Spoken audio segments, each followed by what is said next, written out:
Voici votre édition du 7 février 2018 de La Revue en 5 minutes. Cette semaine, le service de police de Terrebonne trace le bilan de l'année 2017 marqué par une baisse significative du nombre d'accidents. Moins de 24 heures après que le jury eut entamé ses délibérations, l'entrepreneur Tony Accurso a été blanchi sur toute la ligne. Et les maires de Terrebonne et de Mascouche nous en apprennent davantage sur les défis que leur réserve l'année 2018.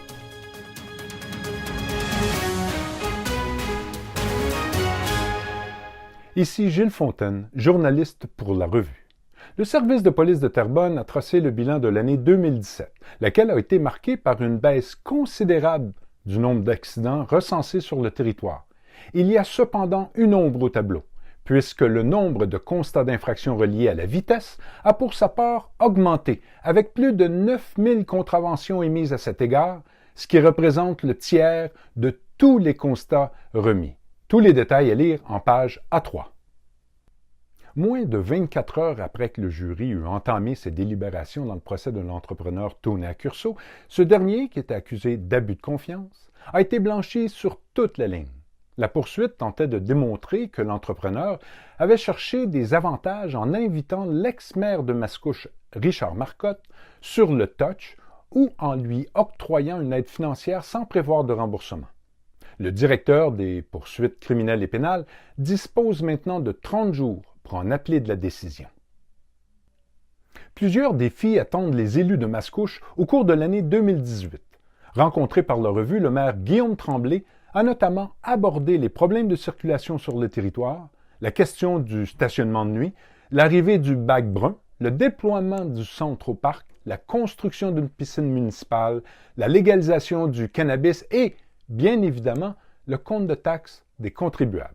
Apprenez-en davantage sur les priorités de l'administration en page A6. Du côté de Terrebonne, le maire Marc-André Plante a fait le point sur d'importants dossiers pour son administration, notamment l'élargissement de la route 337, le parachèvement de l'autoroute 19, la revitalisation du chemin Gascon, la mise en place d'un bureau de l'éthique et de l'intégrité, la création de conseils de quartier, l'avenir du golf, le boisé et la saga des pièces d'auto Brady enfouies sous des terrains à la plaine. Une entrevue à lire en page A7. C'est à compter d'aujourd'hui que la ville de Terrebonne procède à un déversement planifié de près de 40 000 mètres cubes d'eau usée dans la rivière des Mille-Îles. L'opération, qui doit se terminer demain à 13 h, s'avère nécessaire pour procéder à des travaux d'entretien à la station de traitement des eaux usées de Lapinière. Voyez comment la municipalité compte minimiser les impacts sur l'environnement en page A10. La chronique culturelle vous est présentée par la Société de développement culturel de Terrebonne qui vous invite à découvrir à l'année la Maison Belle-Île, l'Île des Moulins et le Théâtre du Vieux-Terrebonne. La venue de Gabriella au Moulinet le 23 février promet d'être fort émouvante puisque l'artiste offrira alors la dernière représentation de la tournée de son premier album, The Story of Oak and Leafless. Le public aura aussi droit à quelques chansons de son deuxième album ainsi qu'à quelques reprises de chansons connues. Lisez notre entrevue avec celle qu'on a découverte à The Voice, à la une de notre cahier culturel.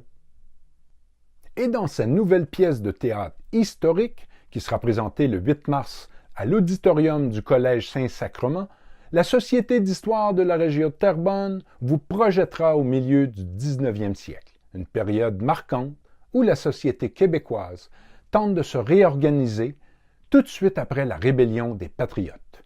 Tous les détails en B3. L'ex-conseiller de la ville de Terrebonne, Michel Morin, n'a toujours pas contesté la décision prise par le comité exécutif de ne pas lui verser les allocations de départ et de transition auxquelles il aurait droit. La Cour supérieure a rejeté la demande en irrecevabilité de la conseillère municipale Nathalie Lepage, qui souhaitait le rejet de la demande de contestation d'élection d'Alain Dechouanière à la suite du dépouillement judiciaire du 10 novembre. Au terme d'une rencontre portant sur les dossiers prioritaires de la ville de Terrebonne, le maire Marc-André Plante et le chef de la CAQ, François Legault, ont semblé avoir plusieurs atomes crochus. Des informations recueillies par le journal La Revue laissent croire que Costco aurait un intérêt réel dans la construction de nouveaux magasins-entrepôts à Terrebonne, un projet qui pourrait atteindre la barre des 60 millions. Une foule d'activités seront organisées du 12 au 16 février dans le cadre des Journées de la persévérance scolaire.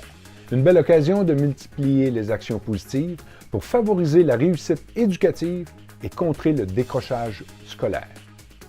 Et grâce à des victoires contre l'Arctique de Montréal-Nord et les Rangers de Montréal-Est, les Cobras de Terrebonne se sont assurés de terminer au premier rang de leur division. Pour les âmes romantiques, ne manquez pas notre cahier spécial de cette semaine qui vous propose une foule d'idées cadeaux pour la Saint-Valentin. C'était votre édition de la revue en 5 minutes du 7 février 2018.